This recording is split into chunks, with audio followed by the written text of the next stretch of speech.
Welcome to the Safe Business Agility Podcast. This is the place to get advice, stories, perspectives, and updates about safe and related topics to help you work differently and build the future. Thanks for listening, and be sure to subscribe to the show wherever you get your podcasts. On this episode of the Business Agility Podcast, we're excited to welcome Luke Hohmann. Luke is the co-founder of Applied Frameworks and the author of the new book, Profit Streams. We're excited to get into this one with Luke, learn a little bit about his history, and dive into all that Profit Streams has to offer. Luke, what's going on? Happy Monday. Happy Monday, Adam. I'm glad to be here with you. It's good to see you. It's been, I don't know, I guess it's been longer than it seems since I've actually seen you. Now that I'm sitting here and thinking about it, I haven't probably seen you since PI Planning 2019. That sounds about right. That is a long 2020, 2000 PI. Well, and because PI Planning 2020, we were switching to hybrid work. Well, the first one we were together in January. That's right. The world blew up in March, and we kind of had to do it over again. Yeah. And then in April, we did that first remote session where it was Maddie and I think some other people. They did the On the Road Again. The group recording of On the Road Again. That was kind of cool. That was weird fun. Time. And it was also, I think, one of those times where there's like I call it, it's like the Thomas's English muffin of safe. Like there's all these nooks and crannies and they hold all the melted goodness. And sometimes people don't know what those nooks and crannies of safe are, and they don't realize some of the power. And one of the goodnesses of safe and the nooks and crannies is the flow performance, right? Which used to be predictability, flow predictability, and in Safe 6.0, where you get this opportunity to say, hey, in an environment that's reasonably stable, I should be able to predict my performance. But even in our own data at Scaled Agile, when I was working there at the time, you could see that when the pandemic really hit, you saw a drop in predictability. And that would be expected in a catastrophic event. And so it was one of those times where people were walking around going, hey, wait a minute, we've got this real significant drop. And everyone's going, well, yeah, we should see that drop in the data because there's been a pandemic and things changed really rapidly. And wait, this is working the way it's supposed to. Yeah, it was crazy because we truthfully didn't know what we were doing, but it was only for a few days. It was really cool to see how and I think a lot of companies experience this. It definitely wasn't unique to us. I think it was a real humbling, people-focused experience for most companies in that we're all in this situation. We don't know what to expect. We don't know what we're doing. And the only thing we can rely on is each other. So let's come together and address this complicated problem. And I know for us, we definitely did that. And it was really cool how quick we were able to adjust and how people stepped up in different ways.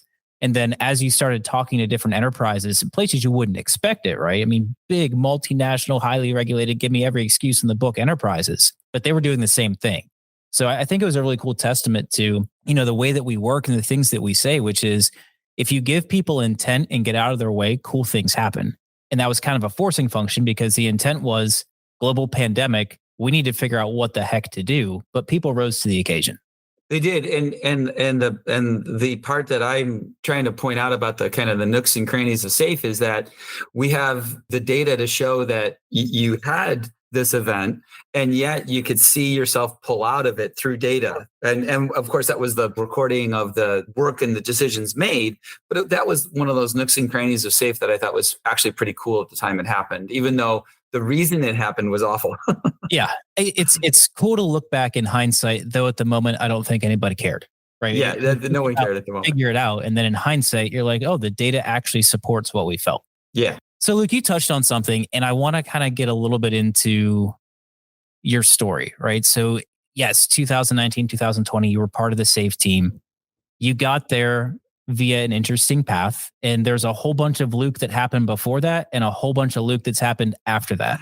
So you kind of give us just like a little bit of an overview of who you are, your crazy journey, and all the goodness you bring to the world. Oh, thank you for that chance. I started very humbly in my career. I was pulling cable underneath raised floor at Electronic Data Systems. So a lot of people will say, I worked my way from the ground up, and I could say I worked my way from beneath the ground up. And I wasn't a programmer at the time, if you will. I was just working as we call them floor grubs. And then I moved into technical support in the EDS data center. And this was the days of mainframes. So it was all IBM, SNA, and it was all various kinds of cool networking. I'm a networking geek, old ISO layer 7 kind of networking, did all these weird protocols that no one ever knows anymore because it's all TCP IP right now, but all sorts of weird protocols and stuff, and just had a lot of fun. And then I kind of got a break at EDS, and I was able to work on an expert system. And in the time, and the first wave of AI was in the early 80s. And someone was my partner. It was Dan O'Leary, who is the platform architect for Scaled Agile. And Dan and I have been friends and working together since 1986. And then we decided to go finish our schooling together. And we went to Michigan. He got his master's. I got my bachelor's and master's. And then I started my journey in tech. I worked for a company called Object Space, and we did object-oriented training and technology.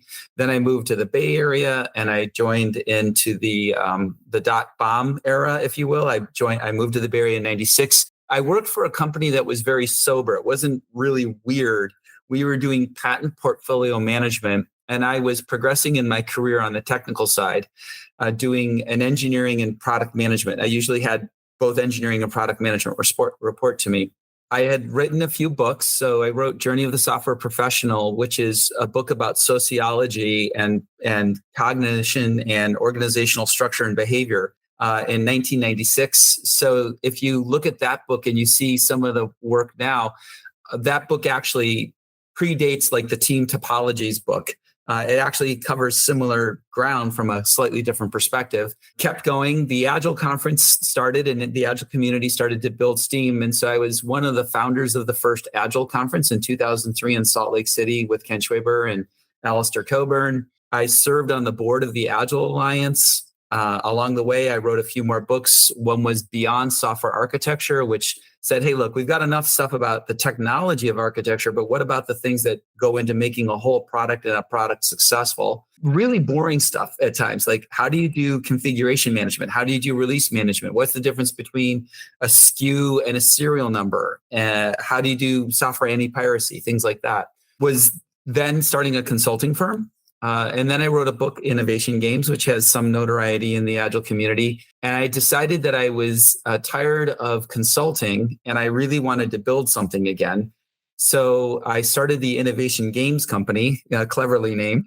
Then as the platform grew and it allowed more techniques, we changed it to be Contenio. I started consulting in 2018 to Scaled Agile to help advance the framework in the areas of predominantly LPM and APD, Lean Portfolio Management and Agile product development and delivery. And then it made sense for Scaled Agile to acquire Contenio, which was really great for I think all parties. It was great for us because what we saw in the acquisition was an opportunity to expand our reach and expand our benefit and expand our impact. And I think what Scaled Agile saw in the acquisition was an opportunity to expand at the time, it's now called Safe Studio, but at the time, the online offerings and providing more value to the subscribers of the platform. So it was a really exciting match made in heaven. And I think those are some of the highlights along the way. I'm sure I missed some good stuff and I'm sure I embellished other things. Hey, you never let the facts get in the way of a good story, Luke. Someone told me that one time. It was a salesperson, if you can imagine. And so that kind of takes us up to that 2020 mark. And you've done some interesting things since then. You've done some cool stuff around PB. You did some really altruistic things in that space. If you want to talk about that at all. And then also, I mean, where you're at now, right? So you joined Applied Frameworks and you just published another book. Yeah. So the acquisition by Scaled Agile happened in 2019. And as these acquisitions go, you actually have a plan coming in and you want to execute the plan. And I don't think it's more of a time limited plan. It's more of we want to accomplish these objectives, that intent that you talked about earlier. So we knew that we wanted to rewrite and improve some of the courses in the framework. So we improved LPM. You're going to freaking kill me. Oh, do we need to redo it? Yeah. like the whole bloody thing. Oh, what happened? I didn't hit record. Oh, I'm recording on my side. No, I did hit okay, you know what? We're gonna roll with it. Well, but do you need to hit record again? Because it says the call is being recorded on my board. I'm recording it in Google. Is that good enough? I think so. And you know what? We're going to leave this in just because it's fun. Okay. And by the way, if it's not, right, we'll do it again. Yeah, we can redo it. It's fine. It's just a conversation. Yeah. Okay, at any rate, let's pick up from where we left off because, hey, things break and I think I broke it. But if you can hear me, the recording can hear me. Wait, are we just invoking our responding to the reality and responding to change over following a plan? We're doing something. If you want to spin it that way, I'm good with it. Okay, Adam. Okay, for all the listeners, when I first got married, I wasn't handy at all at the house, and then 25 years later, you build up your tools and you're handyman. So last week, I kid you not, the dishwasher has been going on and off, and I'm like, there's some electrical things. So I was resetting. I'm like, maybe I got a short. So I got all my tools. I'm testing. I'm looking at the box, and it happens again. And finally, I say to Jenna, I said, "Honey, I think this one's beyond me. I'm not sure why it's going on and off or whatever." So she's like, "Okay." So I call the repair guy. He moves stuff around, and he's like, "Dude, it's not plugged in." and I'm like, I grew up in technical support, right? Is it plugged in? Is it turned on? And it was just. And so, it's a humbling experience for all of us who are experienced to forget the basics. And a lot of the Agile is the basics, right? We really want to do the basics well before we get into the advanced stuff. Okay, so we want to learn how to talk. We want to learn how to communicate. And while we're in the position of humbling ourselves, I'll say, because I had one of those this weekend too. Well, I guess it's twofold. My father-in-law let us borrow his RV because it's a gorgeous RV. It's been sitting for 10 years. It's brand new, 10 years old. So I bring the thing home and I'm de-winterizing it. And I do all the things. I'm so proud of myself. I figure it out. But I can't get the water to turn on in the sink. And I did everything complicated. I reverse engineered the entire plumbing system. And I called a repair guy finally. And he said, "Well, did you take the cap off the sink? So it doesn't leak while it's driving. There's a cap on the faucet. And it's orange. It's bright orange, Luke. You can't miss it." And lo and behold, you pull that cap, water works fine. 4 hours later. And then I also damaged it 2 hours later when I was parking it, but that's a different story for a different time. So let's talk about, now that we've broken a bunch of stuff, let's talk about your realization when we achieved your goals with the acquisition. Yeah. So we completed the goals on the acquisition. Working with others, we redesigned the course sequence of POPM, APM, and LPM. We improved the framework article. I was really happy. One of the things that I think was misunderstood about SAFE was its focus on customer centricity. We created a new representation of the framework, the overview, where the customer's in the center, where the customer belongs. That was really exciting to be part of that. Then I had a calling. The community knows my commitment to participatory budgeting. I've done participatory budgeting for market research, where it's called buy a feature. I've done participatory budgeting and lean portfolio management for a number of companies. And Adam, at the time of the acquisition, one of the things that people didn't realize was that Contenio had helped corporations make investment decisions on more than $3 billion of investments. And that's a number that most people were unaware of. That, like, wow, you were helping move billions of dollars of investment decisions using participatory budgeting. And of course, with SAFE, that's only increased. I had done participatory budgeting in cities, and I had also experimented with schools. And that story is part of my SAFE Summit talks, and people can go listen to those. But what I got inspired by was really trying to look at the racial wealth divide and the financial literacy gap in America, and what was happening with civic engagement and the polarization of politics. And participatory budgeting is a fantastic way for kids to experience democracy in action. It teaches financial literacy and it promotes positive civic engagement.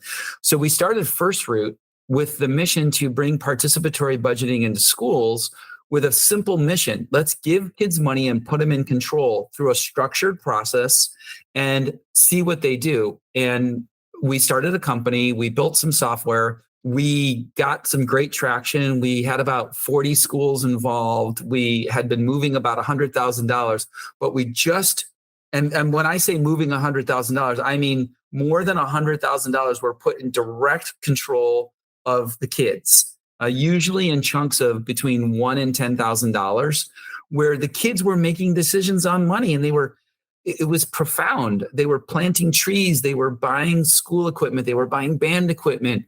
One school bought more Spanish books for the library. One school in New York bought more feminine care hygiene products for the girls' bathroom because they were a low-income school and they just didn't have the products. It was amazing. Unfortunately, I couldn't quite figure out the revenue model in a way that was profitable. So First Root right now is what I call dormant, because it's not dead and it's not alive. It's dormant while I'm actually trying to figure some stuff out. So to figure some stuff out, I joined Applied Frameworks as the Chief Innovation Officer, and I wrote a book on my experiences with our CEO, Jason Tanner. And it's a book about the part of product management that we think is really critical, which is how do we evolve a value stream into a profit stream? How do we bring the thinking that we see in like flow-based economics into the profit stream? And I know you're going to ask some questions, so I'll pause for a sec, but that's where we're currently working. And the other element is the book was written in a radically different way. We wrote the book by hand. And when I mean by hand, I mean literally with pens, no pens, with pencils. And we drew everything by hand. We photographed it. We sent it to a designer, Fede, who became our partner. And the book is a stunningly beautiful book. I made a stake in the ground and I said, I want great content, but I want it packaged in a way that's really different for a business book. And I want it to be absolutely beautiful. And I think we've achieved both goals. It's great content, but it's delivered in a absolutely beautiful package with the fewest words I've ever written, which is kind of fun. Well, when you're doing it by hand, I guess I can understand how you got there. It sure is easy to type a lot, but boy, when you're writing it by hand, that you cramp. Well, not only you cramp, as I would write something and then I would go to edit it and I'd erase. Yeah. And I'd be like, oh, I don't want to write that again. So how can I write it with fewer words, or how can I express this with a picture? And it's a really wild book. It was funny. Dean was kind enough to review it, and he also wrote a nice quote. But privately, and I hope Dean doesn't mind me sharing this, but privately, Dean says, Luke, I'm not sure I like all of the pictures. It's very different. And I said, yeah, but you knew I have to do something different. And then Dean smiled and said, well, yeah, your brand is a little off-brand, but that's what helps us advance. I love that. I want to know more about writing it by hand. I'm trying to think back to the last time I wrote something other than a check by hand, and it was probably the late 90s. And I'm trying to think about writing those research papers and things like that in school. What was that whole thing like for you, especially working with a partner? Like, what were those collab sessions like? What were the editing sessions like when you're doing everything on paper by hand? Yeah, so it was really hard to retrain my body and my brain. And Jason would say the same thing to do this. And so I said to Jason, I said, look, one of the things I learned from Dean is that when you're working on these deeper matters, you have to do it in person. So when I was at Scaled Agile, and you know this, you know how the framework team works, there's these intense sessions. So Jason and I had 3 one-week engagements where we would rent an Airbnb and we would go lock ourselves up into a room. And I remember one time, because I can work pretty intensely, my wife called up Jason and said, how you doing? And he's like, I'm getting tired. And she's like, yeah, because you're writing from 7 in the morning until 11 at night. But really, we would just go get an Airbnb house or a Verbo house, and we would lock ourselves in a room and we would write, and then we would tape it to the wall, and we would draw connections, and we would also work like the framework team does on removing our individual voice so it comes off consistent.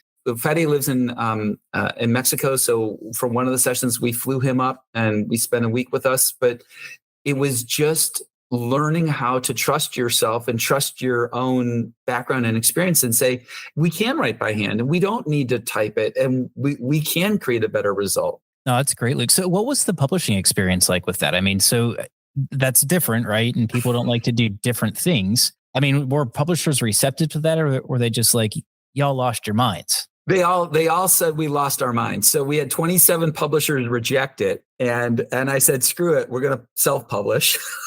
So we've self-published. We had a great partner in that, a company called Scribe Media.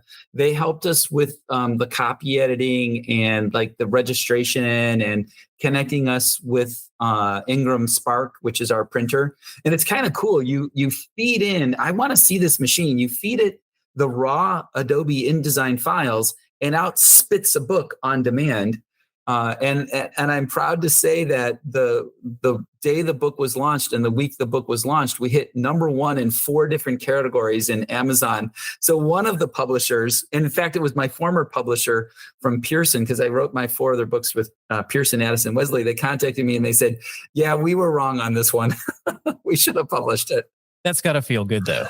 Yeah, it feels good. But it's not a vindictive good, because that's not healthy for people. Like, you don't want to, like, validating. I'm sure validating good. It is a validating good, not a vindictive good. Well, sure. I'm sure when there's a publisher that you've worked with in the past, and that person says, "Meh," maybe you start to second guess. Well, okay, most people do, Luke. Probably not you, but other people would say, "Well, maybe this isn't the thing." And then to get that call and have them say, "You know what? It was me. I was wrong." That does feel validating. So that's cool. So let's talk about the book. So, what was the problem to be solved when you wrote this? You talked about, really trying to figure out the profitability of a value stream.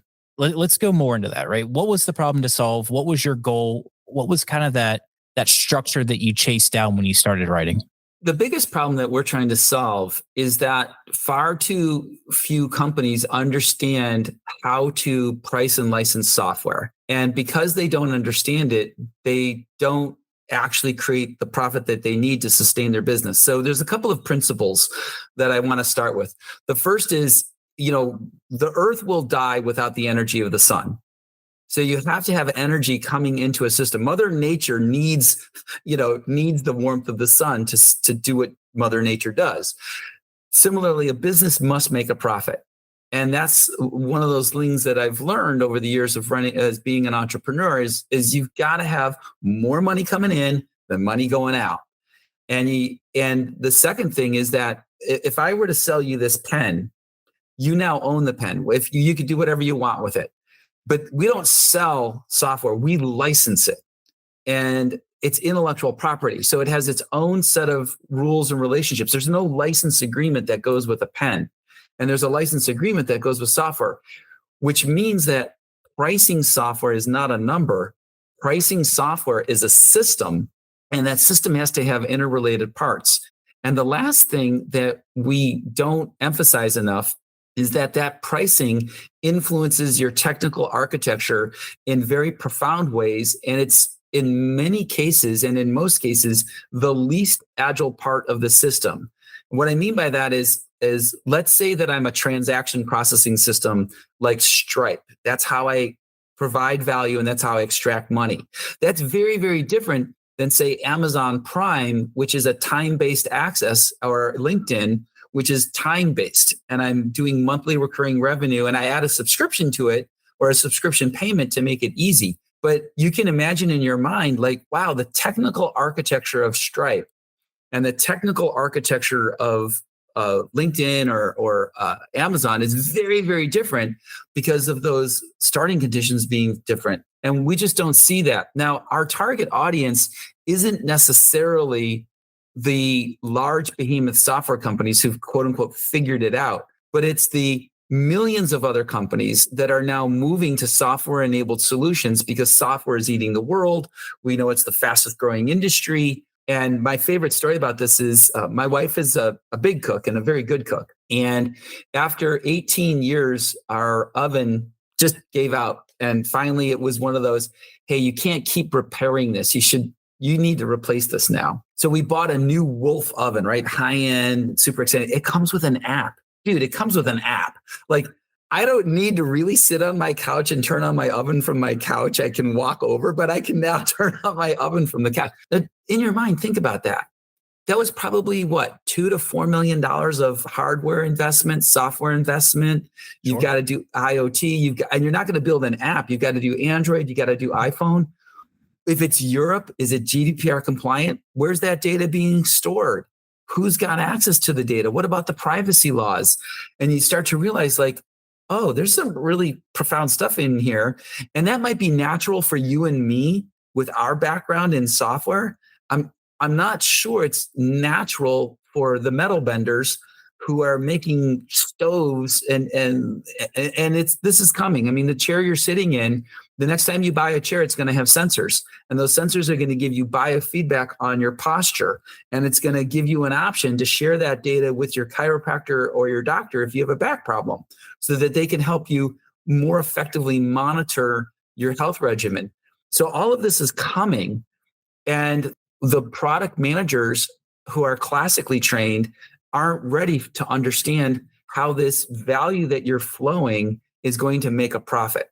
I think that's all great. I think it's really important. And I think there's going to be a really cool intersect here between the way that product management is done in technology and the way that product management is done in consumer products, because they both have a lot to learn from one another, but they're still both highly segmented, right? They're very compartmentalized. So for example, a PM at Nike, a product manager at Nike is going to have amazing skills that a product manager in software does not have. But a lot of those things that you just mentioned, the compliance, the data privacy, all of those things are top of mind for a software product manager. But once they start, again, putting the sensors in the shoes and they start sharing things with the Nike app in the cloud, and those worlds have to come together. And one of the things that I'm more classically trained consumer products product manager. And one of the things that I was really excited about when your product management class came out was there were some great foundations in there to begin bridging that gap. And every time I've taught that class, I've taken my background building t-shirts and boots and my background building software and tried to bring those things together in that delivery to paint the picture that you're talking about. I think it's super important. And I think the other thing that you mentioned, where in any company, right, we need to figure out how to make money for the reasons that you just talked about with your company, right? The lifeblood of a company is it's cash, it's revenue. You can't pay your people, you can't do anything. And truthfully, most things we wouldn't do if there wasn't some sort of a financial incentive. But unfortunately, I feel like a lot of founders, and I've worked with a lot of startups, and this is something I've tried to really help them figure out, is how to be profitable. They don't think about that. They get so excited about the idea and so passionate about the thing that they're building that they don't start thinking about, how do we architect for the future? How do we make money? How do we start making our platform so that we can integrate it with other platforms? How can we architect it intentionally so that at some point when we have an exit, this can be easily acquired and integrated into somebody else's solution? And what you have is, in a lot of organizations, architecture that looks like the way that the founder thinks. And what we can both recognize and appreciate about founders is that the way that they think isn't clean. It makes sense to them, but it's not clean. Nobody else can jump in and figure out what the heck is going on. So I love the concept of the book, right? Let's really start thinking about where we're driving revenue. And then we need to start architecting towards that end state. How do we build a solution that is intended to drive capital from the beginning in a clean and efficient way? Yeah. And there's a couple of things that you reference that I think are subtle points, and let's pull them. Let's emphasize them. When we go to a founder and we work with founders, and we do a lot of work with founders, we have a growth pricing workshop, and we run a lot of startups through our growth pricing workshop. One of the things that they think is, well, when do I need profit? Because all new products are built exactly the same way. Services are a little different, but products are. There's an initial investment, and that capital to invest comes from somewhere. If you're a startup, that capital might come from your seed investors or your angel investors or your venture capitalists or whomever. If you're a larger company, that comes from, say, Horizon 3, right? The purpose of LPM and the purpose of Horizon 3 is to create a portfolio where the Horizon 1 solutions are providing the cash necessary to fund the growth of the organization. So in any case, the curve always looks the same. Eventually, though, on a unit economics level, there has to be a profit coming in. And then when you start to grow, you can make profit a choice. And that's something I don't think people understand. They were talking about, for example, I've had people say, well, Amazon wasn't profitable for years. And I'm like, yeah, but they could have been. Because when you make that statement, they were still choosing growth over profit, but now they can't, in a sense, grow anymore. They have to be profitable. So what we want to be able to focus on is with these founders is to say, look, and Tony Fadell has a really good statement about this, and he has a good description of this in his book, Build. You may not be profitable on release 1. And in his case, the example was the iPod. iPad version 1 wasn't profitable. iPad version 2 wasn't profitable. But we always had a plan for the iPod to be profitable. And in version 3, we had enough volume and we had enough customers and we had enough market share that we were profitable, and we were profitable ever since. And I think that those subtleties are things to really point out in terms of when you're looking at profit and structure, you want to make sure that over time you will be profitable, even if at the launch you may not be profitable, and chances are you won't be profitable at launch. Those are great points. And I really like the point that you made around the decision to be profitable or not. I think that there's a very important distinction there, which is anytime that you say is a company is an X of Y. So this is the Uber of this other thing. I really feel like those are the sort of companies that aren't making the decision to be profitable. They're the companies that pitched a VC, got the money, and they just pray somebody buys them before they're pressured to be profitable. Whereas if you look at like an Uber or you look at a company like that, Uber could be profitable. They're not profitable, or they haven't been, because they've decided to instead make investments in other areas. And I think that is an important distinction. Is Uber profitable? Was Airbnb profitable? Maybe not for a while, but they could have been. But they instead took that capital and reinvested it to be more profitable in the future. And I always have these conversations with my dad because he just has a hard time wrapping his head around how some of these things get so much money when they haven't turned a profit yet. And those are the conversations that we have. It's not that they can't, it's that they've decided not to be yet. And I think that's an important thing. And I guess what makes me anxious, and when I start thinking about some of the folks that are going to pick up this book, they're people that have never necessarily been in this position before, but should always have been in this position. So for example, if you think about most corporate executives, right? Not maybe the top level, but kind of that mid to upper echelon. A lot of those folks got their promotions and were successful because they had ideas and they kicked off projects and they said, hey, this project meets a threshold. It's going to make X numbers of dollars or save Y number of dollars over the next 5 years. And we're going to go in the box and we're going to build this thing. And then 3 years in, they're doing okay with that project. And they had all of these great promises of things that it would do. So someone else says, hey, you're doing this thing over here and it's going well. Can you come do something similar for me? In the meantime, that thing never finished and nobody ever went back to validate whether or not it made or saved what it was supposed to, right? And we can look at corporations and understand throughout time how many things have gone down that path. We're going to make this much money. We're going to save this much money. But in the end, we're not going to actually go back and check because it's kind of scary and so much time has passed. So now we're starting to move faster and we're putting people in a position where we're failing faster, which is a really good thing. But we're also actually checking those metrics, right? So you say you're going to be profitable. You say we're going to run this experiment. Here are the leading indicators. Well, let's measure it. And I think there's a lot of people that are in a position where they're either excited or terrified by that because, well, what if I'm wrong? When we start looking at and measuring, again, things that we should be measuring and things we should be quantifying, I think there's going to be a lot of apprehension around, I understand this tool in some degree. I think it's really cool, but what's going to happen? Well, let's look at what measures already exist. And I'm excluding from this conversation government, and I'm excluding nonprofits. So let's focus on revenue generating, for-profit entities. We have measures in place, and you mentioned some of those measures, right? We are measuring our solutions that go to market based on profit over time. I think the challenge is those and I'm going to try and make the link to SAFE now. Those solutions that go to market tend to be associated with the operational value stream.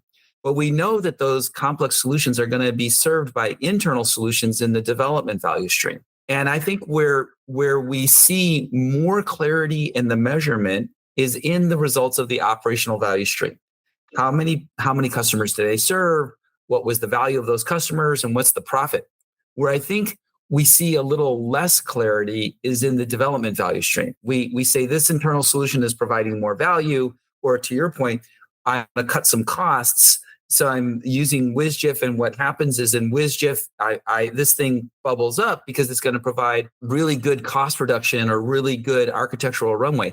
But if I measured that directly, and I think that that's one of the challenges, is that we see those direct measurements in the operational value streams, but we don't necessarily see those direct measurements in the development value stream. And we want to be able to make that link so that we have more cohesiveness in terms of how do we structure our choices so that collectively we're driving profit. And I don't think it's that hard to get there, by the way. I don't want to present this as some massively radical change.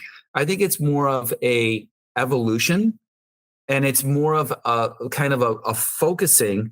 And one of the things that we're going to post a blog post soon is that you and I both know that cost of delay is a really significant means by which I can prioritize my work, right? If I look at cost of delay, I can make better economic choices. And the safe principle number one, right?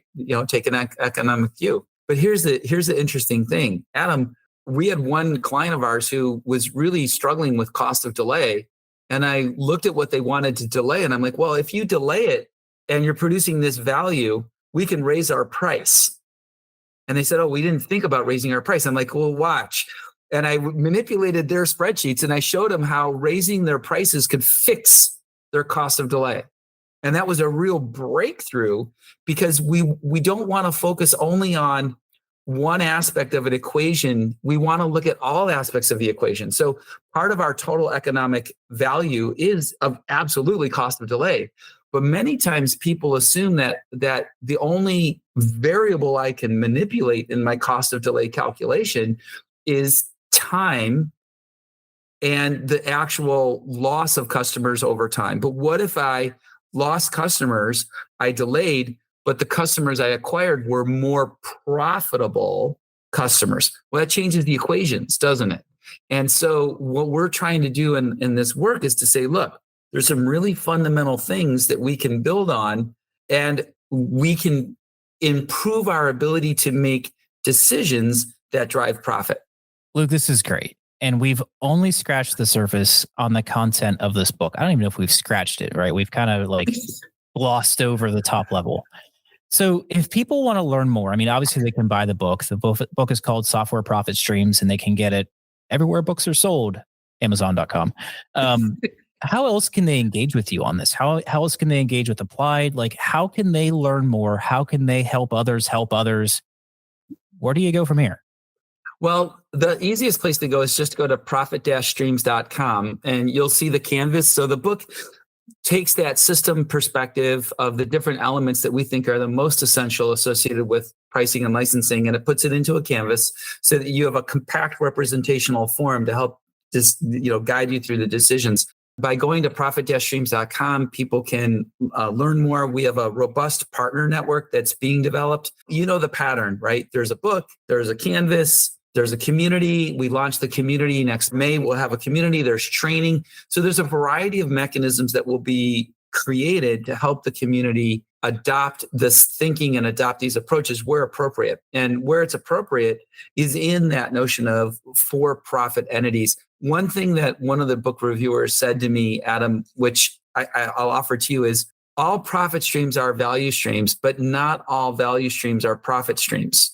So it's kind of like all squares are rectangles, but not all rectangles are squares. And I think that understanding that distinction will actually help people make more confident choices about how they want to work. And one final thing that you'll appreciate, because I know your depth of knowledge with product management, we even extended our pattern language and our patterns for road mapping, because we realized that the notion of packaging and pricing was often not in roadmaps. And so imagine I've got a value stream, whatever kind, and I'm flowing more value to my customers. Well, eventually you want to ask yourself a simple question. If I'm flowing all of this value to my customers, when should I raise my prices? And one thing I think Scaled Agile as a company does well is Scaled Agile as a company looks at that value and has raised prices over the last few years because there is so much value, especially in Safe Studio. There's just so much richness, and it's even more is coming. And the latest version is fantastic. I think it's important to humble ourselves and also recognize that for probably the first 10 years, we didn't raise prices at all. No, you didn't, because there wasn't enough value. We had to learn that when is it appropriate and when is it okay to raise prices. And, maybe somebody nudged us in that direction, right? But you can't just keep things the same forever when you deliver more value. But your point is exactly well taken. When is that appropriate? And when is it that you've delivered so much value that your customers are going to say, this makes sense? Well, and this is not meant to sound disparaging in any way. It's meant to sound like the reality that I think it was.